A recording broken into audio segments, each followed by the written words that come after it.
Muito bom dia. Quem não me conhece, eu sou o Rodrigo. Eu sou casado com a Andrea. Vocês conhecem melhor, que já veio pregar aqui algumas vezes. E essa liderança da igreja é meio doidinha, né? Me pôs aqui hoje. E justo no Dia dos Pais, eu ainda não sou pai, né? Mas serei agora no... Não, calma. É polêmico. Tecnicamente eu não cuido da criança ainda, eu cuido da minha esposa. Ele não chora, não sai correndo, não cai, que nem o Pedrinho, né? Então ele não dá trabalho nenhum quase pra mim, então eu não sou pai ainda, né? Mas o fato é que eu estou muito feliz de estar aqui, muito obrigado pela oportunidade. Vou tentar... Eu também não sou pastor, né? Além de não ser pai ainda, eu não sou pastor, mas eu estou aqui no Dia dos Pais para pregar. Então eu vou tentar fazer uma coisa que eu entendo bem, que é falar de mim mesmo. Eu vou tentar fazer um testemunho aqui, tá? De uma coisa que eu tenho aprendido. Vamos orar primeiro então. Senhor, a gente é muito grato por estarmos aqui nesse dia que a gente lembra, né, dos nossos pais, do cuidado que eles têm com a gente, do amor que ele tem pra gente, e as famílias que a gente consegue reunir aqui, Senhor, muito obrigado por elas, muito obrigado pela minha família, pelo meu pai, por todos que cuidam também de quem não tem nesse momento, que possa ter a sua referência paterna também, Pai, e pode me usar hoje, Senhor, por mais fraco, não tão inteligente quanto poderia ser, Pai, mas pode me usar hoje aqui e dar uma palavra relevante para quem veio aqui hoje cedo, Pai. Em nome de Jesus, amém.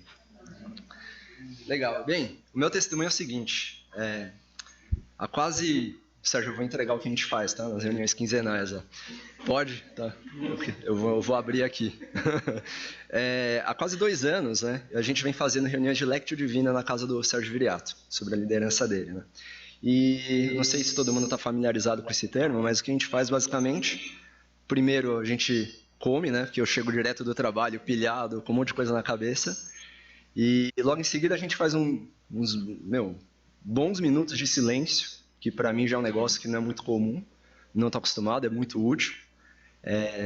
E durante esse silêncio, em algum momento o Sérgio lê uma passagem, às vezes é um salmo, um provérbio, uma frase de Jesus, e a gente continua de olhos fechados, em silêncio, ou remoendo aquela que foi lido, e depois a gente escreve, o Sérgio convida a gente a escrever uma oração a respeito, e aí vem o mais difícil, a gente compartilha essas orações um com os outros, e a gente reverbera isso, comenta um do outro, e a gente vê que tem tanta coisa em comum com o que todo mundo está pensando, né? E a gente aprende muito com isso. Mas eu tenho percebido que, frequentemente, minhas orações têm um tema que está lá sempre. E não só comigo, mas eu percebi em mim mesmo, vou falar por mim aqui, que eu tenho dificuldade, ou eu tenho alguma trava de entregar completamente meus planos para Deus. Eu não acho que eu sou o único que passa por isso, mas o ponto é que eu acho, e o que eu identificando, né, de tantas orações que eu lendo e tantas passagens bíblicas que foram me ilustrando o que eu estou sentindo, né, por da onde que veio esse meu pensamento, eu percebi que de repente eu racionalizo demais a minha fé. E isso acho que vai de conta com o que a Laura pregou aqui alguns meses atrás. O Volô também falou de fé, poesia e ciência. E não é uma desculpa, né? Mas eu acho que tem a ver com a minha profissão. Isso também é a formação que eu tenho. Acho que o Fred é engenheiro, né, Fred? De formação. O Sérgio Franco também é. Tem o Fernando ali, que é finanças, né, Fernando? Que é só... Esse meio a gente costuma ser muito racional, e a gente depende de ser racional, a gente é pago para ser racional. Tem outras pessoas que têm, o Miguel, por exemplo, a profissão dele é fazer a gente pensar melhor, de repente. Ele é um cara das palavras, das ideias. E eu não sou pago para dar ideias para o meu chefe, ou filosofar demais. Eu preciso dar planos de ação, preciso mostrar números, identificar onde que estão os problemas, e ser pragmático. Não é uma desculpa isso, mas eu acho que o meu dia a dia é tão pragmático que eu acabo fazendo isso hoje, no domingo de manhã também, tentando entender Deus de uma forma lógica com a minha cabeça, né? E eu coloquei aqui algumas frases de grandes nomes aí da administração, eu nem tenho certeza se são deles mesmo, eu achei na internet, tá? Mas esse Peter Drucker aí, eu coloquei o original, porque, não sei se você sabe, minha sogra que tá ali, ela é americana, tá? Nasceu lá e ela é tradutora. Então, vai que ela conhece as frases e eu traduzo errado, então eu deixei o original lá.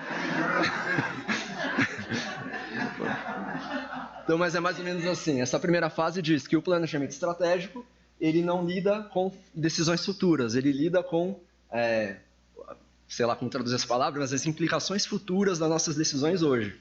Então, uma coisa da minha profissão é tentar prever o que vai acontecer na frente e mostrar para quem está acima de mim na empresa, ó, se vocês decidirem por aqui, pode ser que aconteça isso, se for por aqui, o risco é esse, assim por assim vai. A gente está tendo sempre que olhar para frente como se a gente tivesse o controle disso, acho que essa é a palavra, a gente tenta ter o controle. Um segundo, esse cara aqui, do mesmo cara, ele fala, se você não consegue mensurar uma coisa, você não consegue melhorá-la. Isso tem tudo a ver com gestão. O meu papel lá, inclusive, eu acabei de mudar de emprego, né? É uma empresa pequenininha e tem muita coisa que não tem controle. Tem muita coisa que é na cabeça dos caras, eles acham que é o certo. E meio que você fica num limbo que com certeza tem coisa que eles já podiam estar melhorando, mas não estão, porque eles não estão vendo que não está melhorando ou que está ruim. Então, se você não consegue mensurar, você não consegue melhorar. Acho que os psicólogos talvez discordem totalmente dessa frase, mas no meu dia a dia isso faz todo sentido. Eu estou lá exatamente para isso, para trazer coisas mensuráveis para a empresa, de tal maneira que a gente consiga tomar decisões melhores, né? E a terceira, que eu acho a melhor de todas, que eu já ouvi de um chefe meu, é: em Deus a gente confia, para todos os outros me tragam os dados, tá?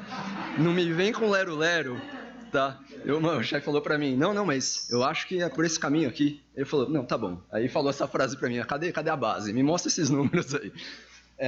Enfim, isso... Esse é o pai da cultura da qualidade.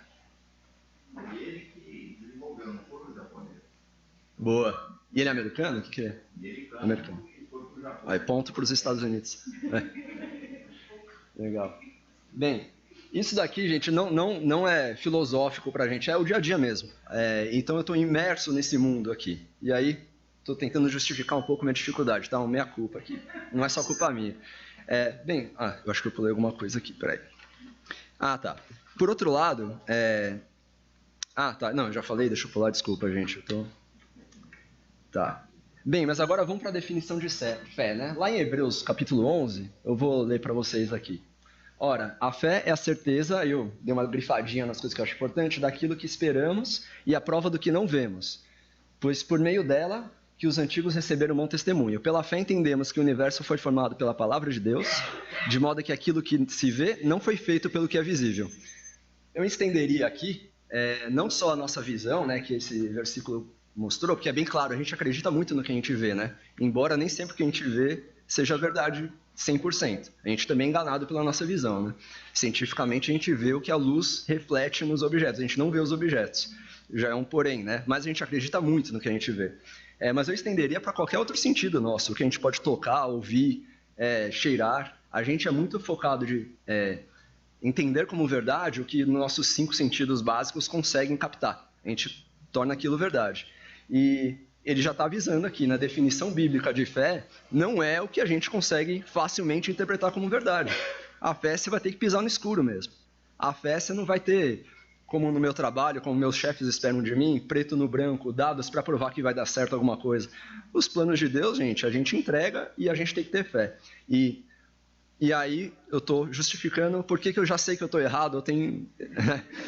Não adianta tentar ficar entendendo o que Deus tem feito comigo, se ele fala para eu ter fé nele. Para ter fé não é para entender, né? E aí foi indo o meu raciocínio conforme essas frases. Bem, aqui eu coloquei a parte mais lúdica, tá? Não é para tentar deixar engraçado, mas é uma ilustração que eu vi essa semana. Eu estava ouvindo uma reportagem lá sobre Marte, né? Teve um programa de rádio e o rapaz perguntou, é possível fazer uma viagem tripulada para Marte, né? Como que está a nossa tecnologia e tal? E o astrônomo lá explicou, olha, Marte está, sei lá, acho que era 55 milhões de quilômetros da Terra, então demoraria, com a nossa tecnologia, tipo quase um ano para chegar lá. Para ser uma viagem tripulada, provavelmente a gente ainda não conseguiria fazer, porque a nossa atmosfera aqui, ela protege a gente da radiação do Sol, que é bem forte. Passou da nossa atmosfera, não tem mais essa proteção. Então, um ano com a nave exposta a essa radiação solar, talvez fosse fatal. A gente não conseguiria chegar vivo lá. E mesmo chegando em Marte, Marte também não tem a nossa atmosfera desse jeito, ela também não protege da radiação. Então, o que esse carinha aqui simboliza, esse cara aí, o astrônomo? O que o astrônomo fala para mim quando eu olhar para Marte? É um planeta de aparência vermelha, e é vermelho por x, por isso. Ele está a tanto distância da gente, para a gente viajar para lá hoje seria meio ruim por causa dessa questão da atmosfera, por aí vai. Esse é o astrônomo, é um cara que olha dados, é um cientista, ele testou o que ele está falando, ele tem evidências, né? E o que ele não tem certeza, ele trata como teorias, possibilidades, né? Por aí vai. E E quem que seria esse outro rapaz aqui?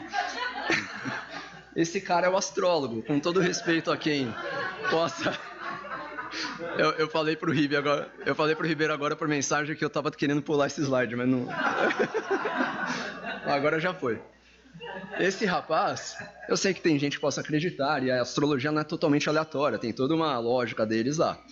Mas, gente, não é ciência, não é ciência. Esse rapaz, o que ele fala quando olha para Marte? Ele fala, olha, a Lua está alinhada em Marte, e o seu signo está me dizendo que é para você focar em novos projetos nesse mês de agosto. Essa é a conclusão dele. Está baseado em fatos? É ciência? Assim, para mim não é. Ele está baseado em alguma lógica que ele criou, mas para eu acreditar nesse rapaz da direita aqui, na direita de vocês, eu tenho que ter fé. Eu vou ter que acreditar piamente que esse cara está falando a verdade. Eu não vou conseguir provar por A mais B que isso é verdade. Nem checar que a Lua está alinhada com Marte eu vou conseguir fazer com as minhas tecnologias. Né? Teria que consultar outro rapaz. Então, é um pouco disso. Claro, a gente fica super orgulhoso quando a gente fala de ciência, que a gente está mais pro lado da esquerda ali, né? Ó, eu sou um cara que só acredita em evidências.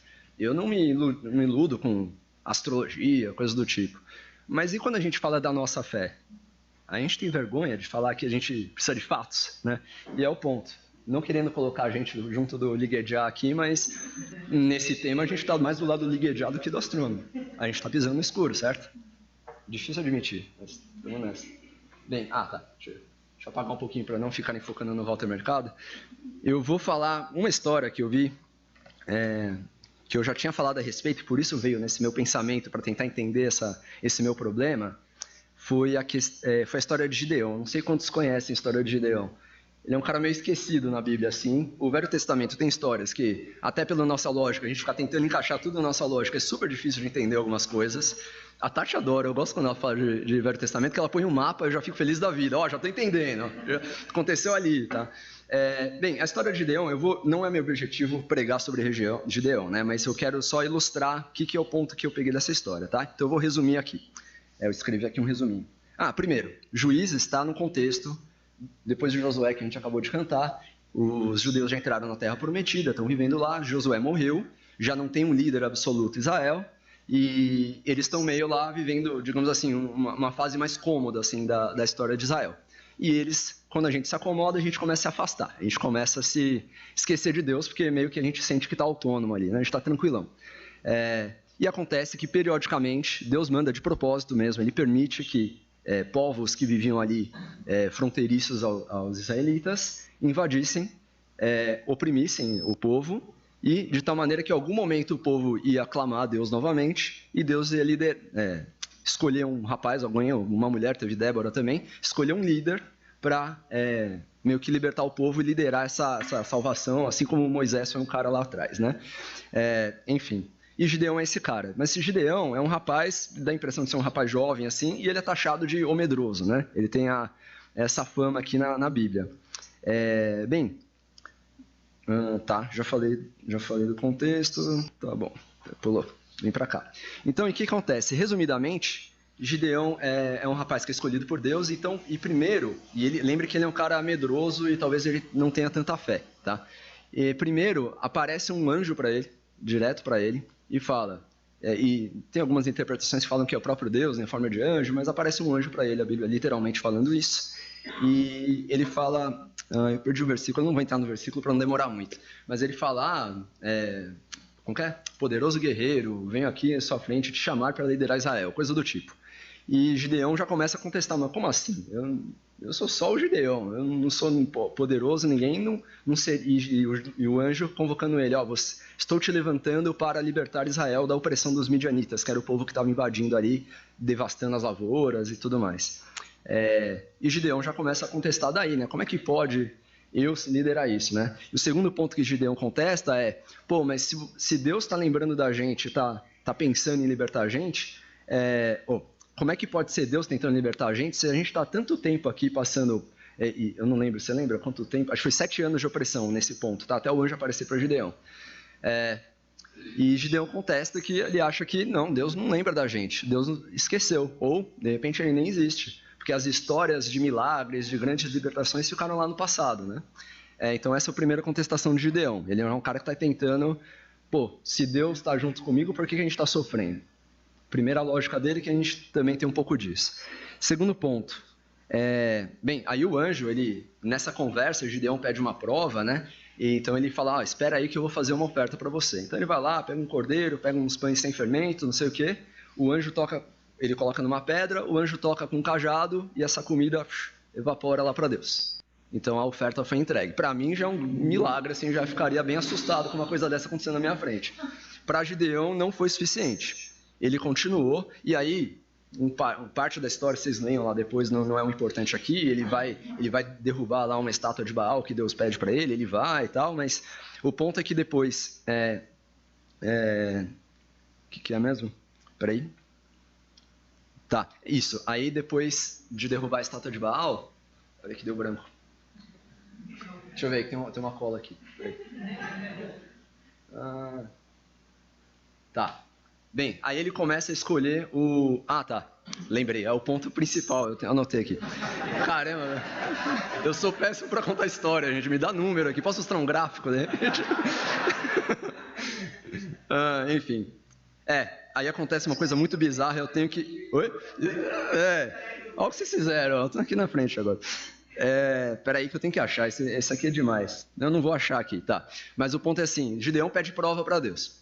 E imagina a ousadia. Ele fala, Deus, se você mesmo que está me chamando para liderar Israel contra os midianitas, faz o seguinte, eu vou colocar uma lã aqui no chão, em volta de um objeto lá, e vou deixar aqui passar a noite. Olha que absurdo. Se amanhã de manhã a lã estiver molhada com orvalho e a terra em volta estiver seca, beleza, eu confio, eu estou entendendo que é você me chamando.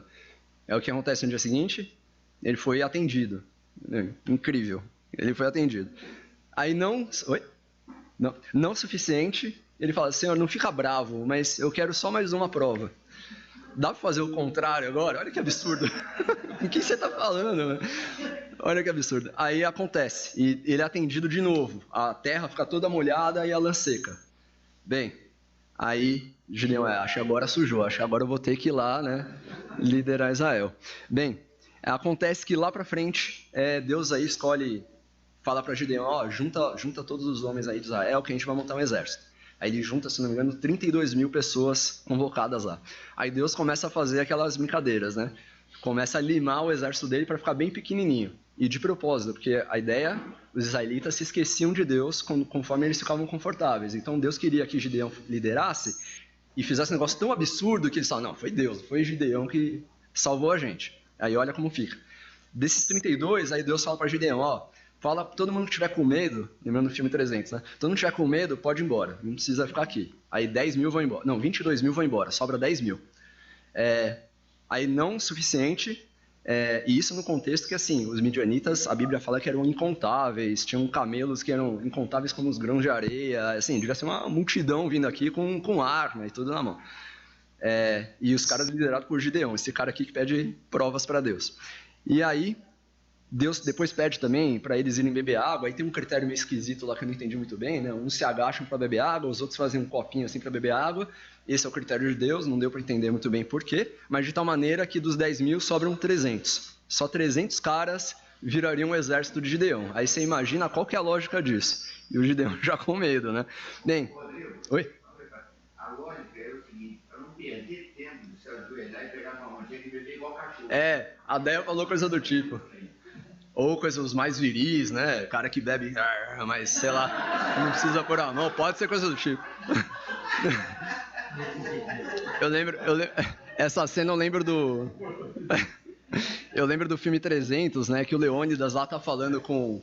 chegam uns povos lá querendo ajudar os atenienses, não, espartanos, né? Aí eles falam, a gente veio para ajudar vocês, estamos com, sei lá quantos mil homens aqui, eles só tinham 300, né? Aí ele começa a perguntar você, arqueiro, qual que é a sua profissão? Aí ele, eu sou, sei lá, contador, sei lá, profissão, oleiro, sou alguma coisa daquela época. Aí assim foi e ninguém era soldado. Aí ele, espartanos, qual que é a sua profissão? Ele diz, só dão aquele gritão de soldado. Nossa, gravou isso, né? Enfim, eles tinham muito mais soldados, ou seja, a lógica de Leônidas, vale muito mais a pena ter uma equipe, todo mundo é fera aqui, vai ficar coeso o negócio, do que ter um monte de contador, financeiro, psicóloga lá com espada na mão, né? Enfim, eu lembro dessa parte, mas não sei se tem a ver, porque a gente vai ver pra frente que no final eles nem arma usaram, né? Foi tudo por Deus mesmo, tá? Enfim, passando essa parte, Deus ainda vê que Gideão não tá 100% ali na missão. Ele ainda faz, agora a mais legal de todas, que por enquanto foi Gideão pedindo provas absurdas. Agora Deus vai dar, não, vai lá, dá aquele empurrãozão nele. Ele fala assim, ó, Gideão, se você ainda tá com medo dessa missão que eu tô te dando, desce lá no acampamento dos midianitas e você vai ouvir uma coisa que você vai gostar, você vai se encorajar. Enfim, aí o que acontece? Ele chega lá no acampamento dos midianitas, tem um rapazinho, um soldado lá conversando com o outro e falando o seguinte, cara, eu tive um sonho e acho que numa cevada gigante rolava e destruía todo o nosso acampamento aqui e matava geral. Aí o outro cara, que nem tá sabendo que o Gideão tá ouvindo, claro, fala, isso não pode ser outra coisa senão a espada de Gideão. Como assim, meu? Olha a interpretação de Gideão lá ouvindo, assim. Então, Deus dá um baita empurrão para ele, cara, não tá óbvio que sou eu que tô te mandando, que eu tô fazendo tudo aqui, não se preocupa. E aí Gideão vai. Aí sim, liga um gatilho nele, não, agora eu vou, agora eu acredito, né? E sei lá, talvez eu esteja menos pragmático que Gideão, menos medroso que Gideão, mas a gente faz coisas muito parecidas. Eu fiquei lembrando, recém-convertido, ou quando você é criança, você falando, sei lá, tô com medo de uma prova, preciso ir super bem na prova, não sei se eu tenho que continuar a virar a noite estudando, ou se eu tenho só que entregar agora para Deus. Aquela conflito, né? Para onde eu vou? Geralmente entregar para Deus funciona mais, né? A gente atende mais. Nossa, vou atender a missão, Senhor, vou descansar agora. Enfim, mas esqueci. Enfim, o ponto é, quem nunca, eu não sei se você vai gravar isso também, né? Mas quem nunca pediu uma prova absurda para Deus do tipo, Senhor, dá um sinal se é para estudar mais ou se é para descansar agora, tipo, derruba essa TV aqui, vamos ver.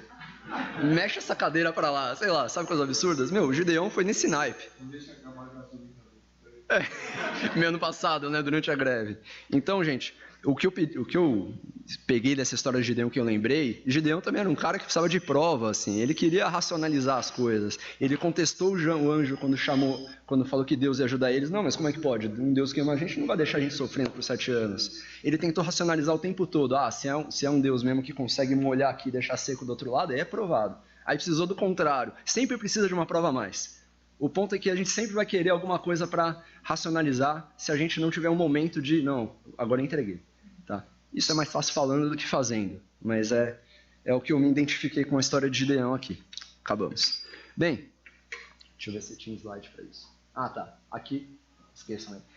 Aqui, resumindo, as coisas ruins que Gideão estava tentando racionalizar, que mostrava para ele que talvez, cara, não é Deus falando comigo não, isso é fake news. E embaixo, ele, nossa, olha as provas que eu já tive, né? Então, primeiro, como é que acreditar num Deus que abandonou o seu próprio povo durante 7 anos e eu estou vivendo aqui oprimido pelos outros povos, né? Como acreditar que Gideão foi escolhido para liderar Israel, um menininho fraco, sem fé, nunca pegou numa espada na vida? E como encarar incontáveis inimigos com 300 homens, e eu não falei, né, mas eles estavam com trombetas, que nem Josué, e tochas. Foi assim que eles conseguiram assustar os midianitas lá, e Deus fez um lutar contra o outro, e assim eles ganharam, que eu pulei, né? O ápice eu pulei. E aí a parte das provas que ele teve. Um anjo apareceu para ele, fez a oferta com um cajado lá, subir aos céus. Teve a lama molhada e terra seca, e depois o contrário. E teve a interpretação do sonho, que foi o mais absurdo ainda. O próprio inimigo falando que estão com medo dele. Então, em algum momento, que foi depois da interpretação do sonho, o Gideão começou a acreditar. Mas no meu dia a dia, talvez, se eu tivesse provas, eu ia ficar do mesmo jeito. Ia ficar olhando circunstância e alguma mensagem que Deus me mandou. Circunstância e mensagem. Essa conta não fecha. Não é por aí, somando essas coisas, que você vai ter mais fé ou menos fé. Tá? Isso é uma coisa que eu tirei de conclusão aqui. Tá? E outra coisa também, como Deus sabe dessa nossa particularidade, da gente ter dificuldade do abstrato, digamos assim, aqui está em João 20, 30 e 31, onde João costuma falar de milagres como sinais. Né? Os milagres eles eram para sinalizar ao povo que Jesus era o Messias. Claro que para quem recebia o milagre, aquilo transformava a vida, né? O paralítico andar, o cego enxergar. Mas o cerne da missão do milagre era passar aquela mensagem.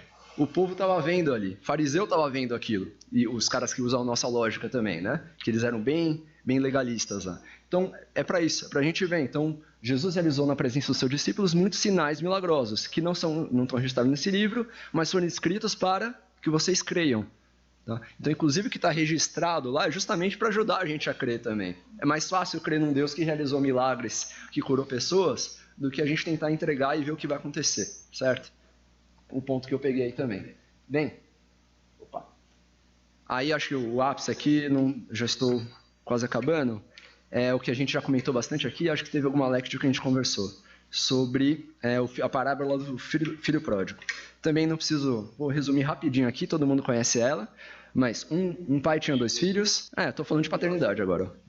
Um pai tinha 2 filhos, o mais novo desejou ser autônomo, pediu sua parte da herança e foi viver sua vida, são minhas palavras aqui, tá? Acabou gastando tudo, até que se viu trabalhando junto a porcos, em uma situação humilhante, por um judeu era ainda mais humilhante trabalhar com porcos, né, considerados impuros. E ele percebeu que ele estava numa vida muito pior do que os próprios funcionários do pai que estavam lá, né? E ele era um filho. Então ele decide voltar e nisso ele entende que não merece mais ser tratado como filho. Seria a autopunição. A gente estava falando aqui, não, se eu não for tratado como filho, eu acho que eu posso ser perdoado. Essa é mais ou menos a lógica dele. Eu tenho uma punição, beleza, eu estou tranquilo depois. Bem, o pai, por outro lado, o abraçou e preparou um banquete, eu coloquei inédito aqui, por quê? O filho mais velho, quando viu, falou, pra mim ele nunca fez esse banquete. E eu fiz tudo direitinho até hoje aqui, respeitei ele, fui fiel a ele e não ganhei nisso. E essa parábola é a terceira numa sequência, né, que mostra que Deus se alegra mais numa ovelha que se é achada do que numa que está tranquilinha lá. Essa é uma lógica da graça. Essa é a melhor explicação para a graça. E aí, um tal de Rubem Alves, que a gente conhece bem, ele fez uma interpretação da seguinte maneira. Para o filho mais novo, é como se o pai estivesse respondendo assim, mas eu não somo débitos. Nada que você fez aqui eu estou contabilizando. Não precisa se culpar, você não precisa carregar essa culpa. E para o filho mais novo, que falou, mas eu fiz tudo direitinho, eu não recebi uma oferta dessa, mas eu não somo os créditos. Não estou contabilizando tudo de bom que você já fez. É muito bonito isso daqui. Isso aqui é uma das mais bonitas mesmo, e eu concordo. Só que... aí tem um pouco do que eu escrevi, vamos combinar que nada no meu dia a dia funciona desse jeito. Nem no meu, nem de muita gente aqui. Começando pelo meu banco. O meu banco soma meus débitos muito bem, e meus créditos espero que também. Por exemplo, o meu chefe, ele soma meus créditos, ele está vendo que eu estou fazendo de bom, e quando eu faço uma besteira eu tenho certeza que ele contabiliza e fica lá a pulguinha atrás da orelha, quando eu for pedir algum aumento, por exemplo. E aí, não quero escandalizar minha mãe, nem minha sogra, nem meus pais, mas eu acho que nem meu filho eu vou tratar desse jeito. Imagina você perdoar tudo que seu filho faz sem ter um castiguinho, Se eu tivesse que reescrever com a minha lógica essa parábola, eu ia falar, o pai falando para o filho mais novo, estou muito feliz que você voltou, que bom que você está bem, né? Legal que você tomou a decisão certa agora, mas vamos fazer o seguinte, você vai ser meu funcionário sim por uns 3 meses para você aprender. Aí até para servir de exemplo o seu irmão mais velho, coitado, ele está fazendo tudo direitinho aqui, não ganha um banquete desse. Depois desse castigo eu vou te dar um banquete para a gente comemorar que você voltou. Não ia ser muito mais lógico? Olha que mais tranquilo, entendeu isso? Vamos combinar, né? Então isso daqui, gente, é a lógica do nosso Deus Pai. Essa é a nossa lógica, ou a minha, vou falar por mim aqui. Essa é a minha lógica. Seria essa história reescrita. E aí começa a pensar, como que eu tento entender o que esse cara está planejando para mim? Silêncio. Enfim. Deixa eu ver se tem slide para me ajudar aqui. Bem, aí que Jesus ensinando para a gente. Vocês podem ler aqui para eu não ter que falar agora, eu estou emocionado. João 8:29. Nada faço. Mas falo exatamente o que o Pai me ensinou. Aquele que me enviou está comigo. Ele não me deixou sozinho, pois sempre faço o que lhe agrada. O ponto aqui é que Jesus ensinou para a gente. Ele é um homem, aqui ele está falando como um homem 100% submisso a Deus. E, bem, vou encerrar aqui que eu já me confundi todo, mas eu só queria falar que essa parábola do filho pródigo, Jesus está falando com os fariseus que estavam questionando ele ali, era uma resposta a eles, né, para exemplificar como que é a lógica de Deus, como que funciona a graça. E os fariseus, se a gente lembra, eles eram os caras que manjavam muito da palavra, eles sabiam a lei de cor e julgavam as pessoas, inclusive. E o trabalho bom que eles faziam, eles estavam lá para não deixar surgir ou perpetuarem falsos profetas. Devia ter um monte de gente falando que era o Messias lá, e esse cara, aí eles, nas pegadinhas lógicas deles, da lei, eles derrubavam os caras. Acabou que Jesus, eles chegaram a sabatinar e não conseguiram quebrar o cara. E aí Jesus fez um monte de milagre na frente deles, fez 4 milagres, inclusive, que não está na Bíblia, né, mas estudos dizem que tinham 4 milagres messiânicos, né, que a tradição dizia que só o Messias poderia fazer. Jesus fez alguns na frente deles, e etc., mas não foi suficiente. Eles estavam tão apegados à lógica, à lei, que eles sabiam pra caramba, eles estavam com uma venda na frente deles, não tem nada que esse cara possa fazer que eu não quero acreditar, eu estou pragmático aqui, eu quero que cumpra essa lei aqui, certo? E talvez eu esteja mais próximo dos fariseus aqui do que mesmo Gideão. Gideão, um extremo de precisar provas para ele, mas os fariseus estão tão apegados à lógica e se orgulhavam até disso, que fechavam os olhos para o abstrato, para o pisar no escuro, porque o que de repente Deus planeja para a gente não vai entender nem depois de acontecer, talvez. Né? Enfim, como a gente faz na Lectio, a gente encerra, eu estou encerrando já, a gente encerra com uma oração que eu expliquei, né? A gente começa a compartilhar e a gente conversa sobre elas. Eu vou ler aqui o que seria a minha oração no final desse estudo todo, né? Desse aprendizado. Senhor, a sua graça é maravilhosa. Sou incapaz de entendê-la ou reproduzi-la, só recebê-la. Muito embora eu tente racionalizar tudo o que me acontece, ou estar por acontecer, devo reconhecer que sou apenas criatura. E preciso de ti, inclusive para me ajudar a crer mais. Em ti ponho minha esperança. Mesmo que eu não veja para onde estás me guiando, em meu próximo passo. Quero ter um coração submisso à tua vontade, pois tu és o Criador e eu sou tua criatura. Amém. Não vou conseguir. Tá bom. Só ver. Acabou o último slide. Senhor, sua graça é maravilhosa. Sou incapaz de entendê-la ou reproduzi-la, só recebê-la. Muito embora eu tente racionalizar tudo o que acontece ou estar por acontecer, devo me reconhecer apenas sua criatura. E preciso de ti, inclusive, para me ajudar a crer mais. Em ti ponho minha esperança. Mesmo que eu não veja para onde estás me guiando, em meu próximo passo. Quero ter um coração submisso à tua vontade, pois tu és o Criador e eu sou tua criatura. Amém.